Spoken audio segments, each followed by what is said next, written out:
कैसे प्रकट हुई माँ गंगा। भगवान श्री राम के पूर्वज सूर्यवंशी राजा सागर थे। वह बड़े ही धर्म परायण व न्यायप्रिय राजा थे। राजा सागर की 2 पत्नियां थीं, जिनका नाम केसनी तथा सुमति था। राजा सागर के पास हर तरह का वैभव था, परंतु उनको केवल एक ही चिंता सताती रहती थी कि उनकी कोई संतान नहीं थी। तब राजा सागर ने संतान प्राप्ति के लिए भगवान शिव की तपस्या करने का निश्चय किया। राजा सागर अपनी पत्नियों केसनी और सुमति को साथ लेकर वन में तपस्या करने चले गए। वन में उन तीनों ने मिलकर भगवान शिव की घोर तपस्या की। उनकी तपस्या से प्रसन्न होकर भगवान शिव उनके सामने प्रकट हो गए। भगवान शिव ने रानी केसनी को वरदान दिया कि उन्हें एक पुत्र की प्राप्ति होगी, जो राजा सागर के वंश को आगे बढ़ाएगा। और रानी सुमति को भगवान शिव ने वरदान दिया कि उन्हें 60,000 पुत्रों की प्राप्ति होगी।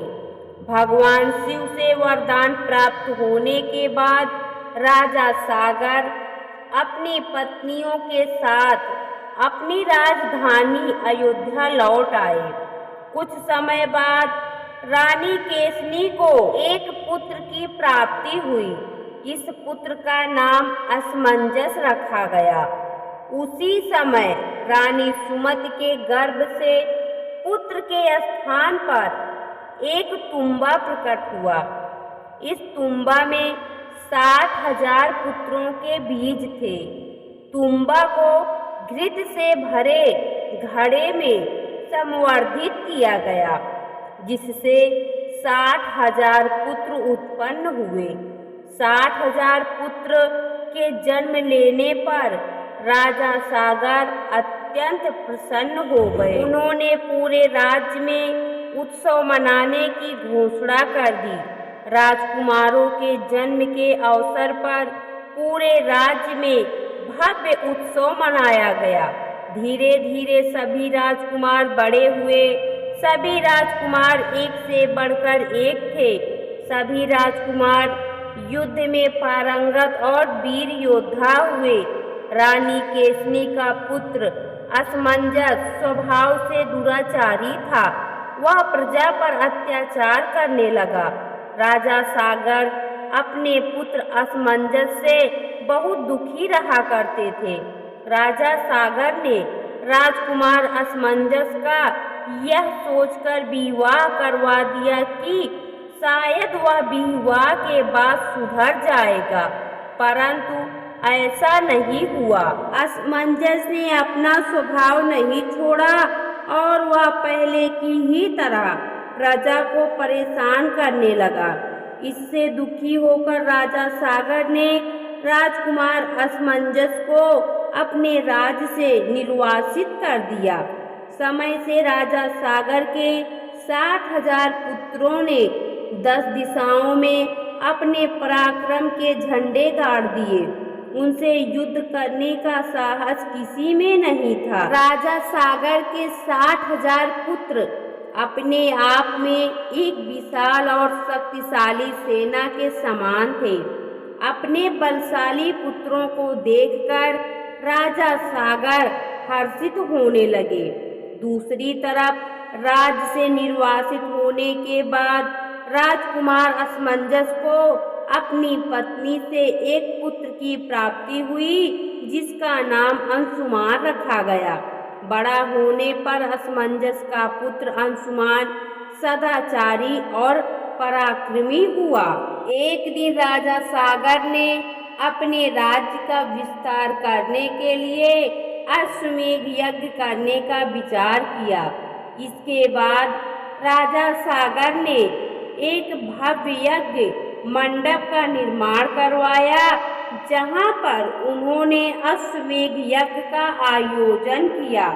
एक तरफ राजा सागर यज्ञ में आहुतियां डाल रहे थे, दूसरी तरफ सेना के साथ यज्ञ का घोड़ा रवाना किया गया। यज्ञ का घोड़ा कई राज्यों की सीमाओं से होकर गुजरा। उनमें से किसी भी राज्य के राजा ने यज्ञ के घोड़े को रोकने का साहस नहीं किया, क्योंकि यज्ञ के घोड़े को रोकने का अर्थ था अयोध्या की शक्तिशाली सेना से युद्ध करना। कोई भी राजा अयोध्या की सेना से युद्ध नहीं करना चाहता था, इसलिए लगभग सभी राजाओं ने अयोध्या के राजा सागर की मित्रता स्वीकार कर ली। राजा सागर का अश्वमेध यज्ञ पूरा होने वाला था, तब स्वर्ग के राजा इंद्र को अपना सिंहासन जाने का खतरा सताने लगा। इंद्र ने राजा सागर के अश्वमेध यज्ञ को पूरा होने से रोकने के लिए रात्रि के अंधेरे में यज्ञ के घोड़े को कपिल मुनि के आश्रम में छिपा दिया। अगले दिन सुबह जब यज्ञ का घोड़ा दिखाई नहीं दिया, तब उसकी खोज शुरू की गई। घोड़े को खोजने के लिए 10 दिशाओं में सेना की टुकड़ियां रवाना की गई। बहुत खोज करने के बाद भी जब यज्ञ का घोड़ा नहीं मिला, तब राजा सागर ने अपने 60,000 पुत्रों को यज्ञ के घोड़े की खोज में भेजा। राजा सागर के पुत्रों ने भी 10 दिशाओं में घोड़े के खोज की। खोजते खोजते राजा सागर के पुत्र कपिल मुनि के आश्रम पहुँचे। कपिल मुनि उस समय साधना में लीन थे। राजकुमारों ने आश्रम में खोज की तो उन्हें वहां यज्ञ का घोड़ा बंधा हुआ दिख गया। राजकुमारों ने सोचा कपिल मुनि ने उनके यज्ञ का घोड़ा चुराया है और अब वह साधना में लीन होने का ढोंग कर रहे हैं। यह सोचकर सभी राजकुमार कपिल मुनि को भला बुरा कहने लगे और उन्हें चोर कहकर संबोधित करने लगे। कोलाहल सुनकर कपिल मुनि की साधना भंग हो गई। राजकुमारों को कपिल मुनि के तप सामर्थ्य का कोई बोध नहीं था। जैसे ही कपिल मुनि की साधना टूटी, सभी राजकुमार उन्हें और अधिक अशब्द कहने लगे, उन्हें चोर उचक्का कहकर पुकारने लगे। सभी राजकुमार कपिल मुनि को दंड देना चाहते थे। यह सब सुनकर कपिल मुनि अत्यंत क्रोधित हो गए।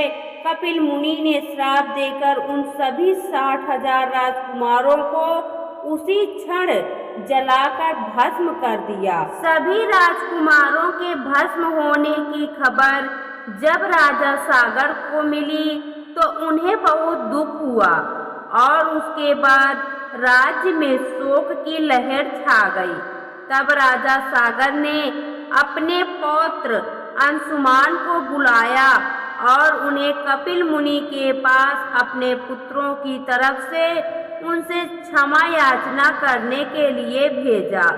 अंशुमान कपिल मुनि के आश्रम पहुँचे और उन्हें प्रणाम किया तथा उनसे अपने चाचाओं की तरफ से क्षमा याचना की। साथ ही उन्होंने कपिल मुनि से अपने चाचाओं की मुक्ति का मार्ग भी पूछा। तब कपिल मुनि ने अंशुमान को बताया कि केवल गंगा जी के पावन जल से तर्पण करने के बाद ही इन सभी को मुक्ति मिल सकती है। इतना कहकर कपिल मुनि ने अंशुमान को यज्ञ का घोड़ा लौटा दिया। घोड़ा लेकर अंशुमान राजा सागर के पास पहुँचे, उन्हें सारी बात कह सुनाई। इसके बाद दुखी मन से राजा सागर ने यज्ञ को पूरा किया। यज्ञ को पूरा करने के बाद राजा सागर ने अपना राज्य अंशुमान को सौंप दिया और स्वयं अपने पुत्रों की मुक्ति के लिए गंगा जी को धरती पर लाने के लिए वन में तपस्या करने चले गए। राजा सागर ने कई वर्षों तक वन में ब्रह्मा जी की घोर तपस्या की। तपस्या करते करते ही राजा सागर स्वर्ग सिधार गए। जब यह बात राजा अंशुमान को पता चली तो उन्हें बहुत दुख हुआ। इसके बाद राजा अंशुमान ने अपना राजपाट अपने पुत्र दिलीप को सौंपा और स्वयं तपस्या करने वन चले गए। अंशुमान ने भी गंगा जी को धरती पर लाने के लिए घोर तपस्या की, परंतु वह भी सफल नहीं हो सके और तपस्या करते करते उनकी भी मृत्यु हो गई। जब राजा दिलीप का पुत्र भागीरथ बड़ा हुआ तब राजा दिलीप ने अपना राजपाट भगीरथ को सौंप दिया और स्वयं घोर तपस्या करने वन चले गए। राजा दिलीप को भी इस कार्य में सफलता नहीं मिली और तपस्या करते करते उनकी भी मृत्यु हो गई। भगीरथ की कोई संतान नहीं थी, इसलिए भगीरथ ने अपना राज्य अपने मंत्रियों को सौंप दिया और स्वयं तपस्या करने हिमालय चले गए। राजा भगीरथ ने भी ब्रह्मा जी की कई वर्षों तक घोर तपस्या की और अंततः ब्रह्मा जी राजा भगीरथ की तपस्या से प्रसन्न हो गए। ब्रह्मा जी ने राजा भगीरथ से वरदान मांगने को कहा। तब भगीरथ ने कहा, हे परमपिता ब्रह्मा जी, यदि आप मेरी तपस्या से प्रसन्न हैं तो मुझे यह वरदान दीजिए कि मेरे पूर्वज महाराज सागर के 60,000 पुत्र को गंगा जी के पावन जल के द्वारा मुक्ति प्राप्त हो। साथ ही मुझे संतान प्राप्ति का वरदान भी दीजिए, जिससे मेरा वंश आगे बढ़ सके। तब ब्रह्मा जी बोले, तुम्हारी संतान प्राप्ति की इच्छा अवश्य पूरी होगी, परंतु गंगा जी पृथ्वी पर अवतरित नहीं हो सकती। इसमें एक समस्या है। राजा भगीरथ ने पूछा, गंगा जी के धरती पर अवतरित होने में क्या समस्या है? ब्रह्मा जी बोले, भगीरथ, जब गंगा जी स्वर्ग लोक से पृथ्वी पर आएंगी तब उनका वेग इतना तेज होगा कि पृथ्वी संभाल नहीं पाएगी और गंगा जी पृथ्वी को चीरकर पाताल लोक चली जाएंगी। इसलिए गंगा जी के वेग को संभालने के लिए तुम्हें पहले कठोर तपस्या करके भगवान शिव को प्रसन्न करना होगा। केवल वही गंगा जी के वेग को संभाल सकते हैं। यह कहकर ब्रह्मा जी अंतर्ध्यान हो गए। ब्रह्मा जी की बात सुनकर राजा भगीरथ ने हार नहीं मानी। उन्होंने उसी समय से उसी स्थान पर भगवान शिव को प्रसन्न करने के लिए कठोर तपस्या आरंभ कर दी। फिर कई वर्षों की कठोर तपस्या के बाद भगवान शिव प्रसन्न हो गए।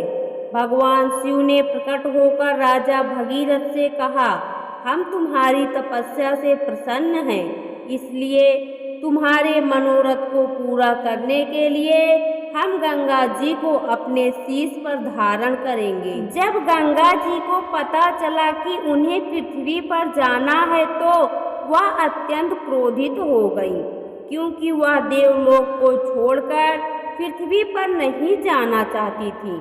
गंगा जी ने निश्चय किया कि वह अपने प्रचंड वेग से भगवान शिव को भी बहाकर पाताल लोक ले जाएंगी।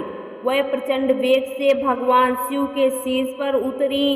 भगवान शिव गंगा जी के अहंकार को भांप गए। भगवान शिव ने गंगा जी के वेग को अपनी जटाओं में समेट लिया। गंगा जी के पूरा प्रयास करने के बाद भी भगवान शिव की जटाओं से मुक्त नहीं हो सकी। जब राजा भगीरथ ने देखा कि गंगा जी भगवान शिव की जटाओं में विलीन हो गई हैं, तब गंगा जी को भगवान शिव की जटाओं से मुक्त करवाने के लिए भगीरथ ने पुनः भगवान शिव की तपस्या की राजा भगीरथ की तपस्या से प्रसन्न होकर भगवान शिव ने गंगा जी को अपनी जटाओं से मुक्त कर दिया। मुक्त होकर गंगा जी की प्रचंड धारा राजा भगीरथ के पीछे पीछे चलने लगी। भगीरथ गंगा जी की धारा को लेकर उस स्थान की तरफ बढ़ने लगे जहां उनके 60,000 पूर्वज भस्म हो गए थे। गंगा जी की धारा भी उनके पीछे ही आ रही थी। उनके मार्ग में आने वाले सभी राजा, देव, दानव, किन्नर आदि गंगा जी का स्वागत कर रहे थे। जो भी गंगा जी के जल का स्पर्श करता उसका उद्धार हो जाता। राजा भगीरथ गंगा जी को लेकर आगे बढ़ रहे थे। मार्ग में जहनु ऋषि का आश्रम था। ऋषि अपने आश्रम में यज्ञ कर रहे थे। उसी समय गंगा जी की प्रचंड धारा में जहनु ऋषि के यज्ञ सहित उनका पूरा आश्रम बह गया। यह देखकर ऋषि जहनु अत्यंत क्रोधित हो गए। जहनु ऋषि ने अंजलि भरकर गंगा जी का सारा जल पी लिया। जब राजा भगीरथ ने मार्ग में पीछे मुड़कर देखा तो उनको गंगा जी की धारा दिखाई नहीं दी। वह पुनः पीछे लौटे और जहन ऋषि के पास पहुँचे। उन्हें जहन ऋषि को अपना उद्देश्य बताया और गंगा जी को मुक्त करने की विनती की। भगीरथ की विनती सुनकर जहन ऋषि ने अपने कान से गंगा जी की धारा को मुक्त कर दिया।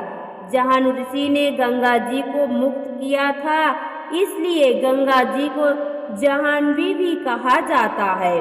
जब गंगा जी देवलोक से भगवान शिव की जटाओं में उतरी थीं, तब भगवान शिव ने उन्हें हिमालय स्थित गोमुख नाम के स्थान पर मुक्त किया था।